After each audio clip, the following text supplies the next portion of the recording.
When that movie came out, was anything cut from that film? The studio actually legally couldn't trim it. They couldn't cut anything. Blazing Saddles is not merely a classic comedy film, but also a bold experiment in cinema. One that at one point nearly faced a ban from release for being considered too dangerous. The movie has captivated millions of viewers across generations. But behind the bursts of raucous laughter lies stories so bizarre they almost defy belief. There was one Hollywood legend who, after reading the script, uttered just 3 words before quietly walking away without saying another. Another star narrowly escaped death on the very first day of filming due to what seemed like a harmless mishap. And astonishingly, a few years later, that same person would be linked to a murder case that shocked the entire United States. And that's only the beginning. Here are the 20 strangest facts about Blazing Saddles. Things you may never have heard of, no matter how many times you've watched the film. Jan nearly died on the Blazing Saddles set, later caused a murder case that shocked Hollywood. Few people know that the role of the Waco Kid was not originally played by Gene Wilder, but was first given to actor Gig Young.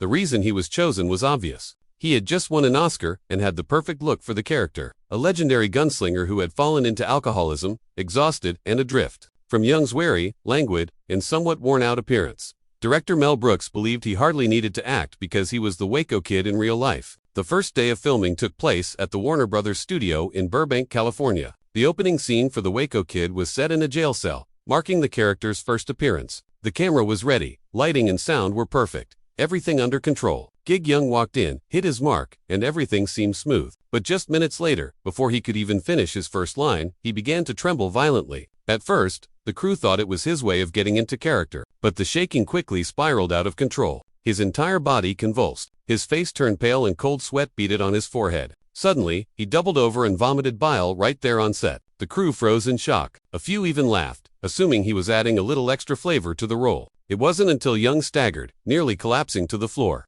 and a nurse was urgently called in that everyone realized how serious it was. A doctor diagnosed him as suffering from severe alcohol withdrawal, a fact he had kept hidden. His health was in no condition to continue working, let alone carry a lead role. That very day, Mel Brooks was forced to terminate his contract, scrap all footage, and find a replacement immediately. Within 24 hours, Gene Wilder, Brooks's close friend, was brought in and officially took over as the Waco Kid. It might have seemed like an unfortunate professional mishap, but 4 years later, in October 1978, Gig Young's name was back on the front pages of major newspapers. This time it wasn't for a film project, but for a horrific tragedy. Young and his newlywed wife, Kim Schmidt, were found dead in their Manhattan apartment. Both had been shot. Police concluded that Young had shot his wife and then taken his own life with the murder weapon lying beside their bodies. The incident stunned the American public. A once Oscar-winning star, expected to make a grand comeback, had ended his life in a way no one could have imagined. It turned out that his near-death experience on the set years earlier was only the beginning of a string of tragic events. And Melanie Kahn herself would not escape an unexpected twist of fate when she stepped into her own fateful audition. Chapter 2. Melanie Kahn thought she was being harassed during her audition. Melanie Kahn's casting session for Blazing Saddles almost ended prematurely due to a single line that could easily have been misunderstood. And from that moment, one of the film's most famous lines was born. When Kahn arrived for the audition, Mel Brooks asked her to embody a classic cabaret singer, inspired by the legendary Marlene Dietrich. The conversation was proceeding normally when Brooks suddenly asked, "I'd like to see your legs." Without hesitation, Kahn shot back in a sarcastic tone, "Oh, so it's that kind of audition." The room went dead silent for a few seconds. Brooks quickly explained that he merely wanted to see if her legs would suit the tight-fitting dress, a signature style of Dietrich designed to showcase her iconic long legs. Hearing this, Kahn laughed, gently lifted her skirt just a bit, and firmly said, "Don't touch." The entire room erupted in laughter. Brooks immediately jotted the line down in his script notes. When she later played Lily Vonup, a seductive, haughty, and teasing cabaret singer, Kahn carried that improvised line straight into the film. "Don't touch" not only left audiences in stitches, it also became an integral part of Lily's persona. Alluring, half serious, and half playful, yet always in control of the situation. In Blazing Saddles, not every outrageous moment exists just for laughs. Some are pure gags, but others are tributes. In this case, to a legend who once made all of Paris swoon with nothing more than her own body. Not 3. The governor's name, Latoman, is a reference to a legendary At first glance, the name of the governor, Latoman, in Blazing Saddles sounds like a meaningless joke. But if you think that, you're missing one of Mel Brooks's most cunning hidden references. Latoman is in fact a nod to Joseph Poole, one of the strangest and most famous performers of the 19th century. Pujo was a star attraction at the Moulin Rouge in Paris, not because of a gifted singing voice or acting skills, but thanks to a unique talent controlling the expulsion of air through his rectum.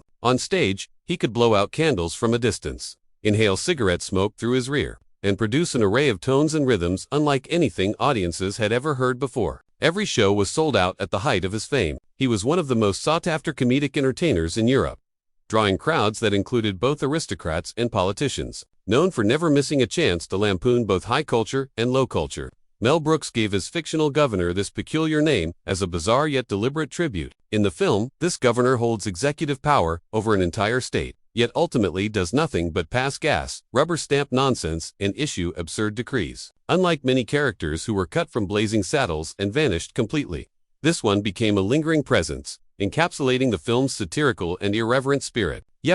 Cut for scandal. Richard Pryor fought back by making the script From the very start, Richard Pryor was Mel Brooks's first choice for the role of Bart in Blazing Saddles. In Brooks's eyes, Pryor was the perfect embodiment of the character, a black sheriff riding into an all-white town with swagger, wit, and no fear of confrontation. Warner Brothers, however, saw things differently. With a criminal record, a history of substance abuse, and a string of scandals trailing behind him, Pryor was deemed uninsurable for a major studio project. The studio refused to gamble the lead role on him, and so before a single frame had been shot, Pryor was cut from the part that had been written specifically for him. But he didn't leave. Pryor stayed on as a co-writer and from behind the scenes began shaping the tone of the film in ways no one could have predicted. From the earliest script revisions, he insisted on keeping the word in the dialogue, a word considered absolutely taboo on screen at the time. When the writing team expressed hesitation, he simply replied, "We're writing about racism. We have to use its real language." Mel Brooks agreed. No edits, no softening, no sidestepping. The result was a film built on raw language, unfiltered reactions, and direct jabs at the veneer of moral respectability. Pryor turned Blazing Saddles into a work that no censorship board could effectively neuter. He didn't stop there. It was Pryor himself who suggested Cleon Little to replace him as Bart. "His skin is so black it'll scare the hell out of the whole town," he said.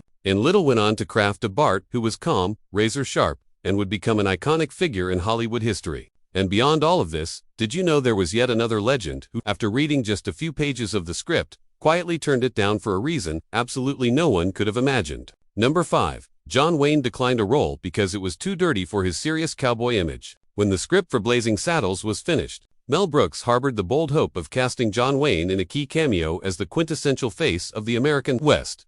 Wayne was synonymous with the serious cowboy, upright, strong, and utterly That was precisely why Brooks longed to see him appear in a film that gleefully tore apart every one of those tropes. Brooks personally handed Wayne the draft. Wayne read it all in one evening and called back the very next morning. The first thing he did was laugh. A hearty, full-throated laugh. "I love this script. It made me laugh my ass off," he said. But then he closed the door on the offer with a single blunt sentence. "But I can't do it. My audience would never forgive me." John Wayne knew all too well the image he had spent decades building. A solemn, righteous symbol, untangled from absurdity, never associated with crude, bizarre, or blasphemous humor. For him, Blazing Saddles was too dirty, too chaotic, too satirical to be tied to the name Duke. Still, Wayne held a deep respect for Brooks. Before hanging up, he said, "I won't be in it, but I'll be the first in line to see it." And sure enough, on